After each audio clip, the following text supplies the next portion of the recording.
এ ফেরেশতা, এ জমিন, তোমরা যারা জমিন ধ্বংস করে দিতে চাও, আমি আল্লাহও দেখতেছি কেমন গুনাহ হইতেছে।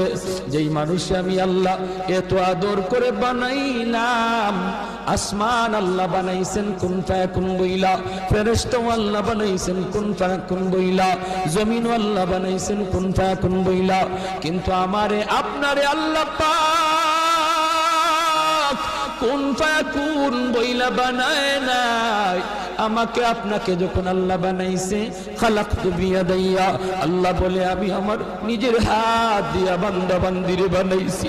কারণ এই চেহারার মধ্যে এত দামি কপাল, ওই কপাল দিয়া বান্দা আমার কুদরতি কদমে সাজদা দিবে। এই কপালটার এত দাম, এই কপাল কুন ফায়াকুন বললে হয় না, এই কপাল ফেরেশতাদের হাতে বানাইলেও হয় না, আমি আল্লাহ নিজের হাতে বানাইছি।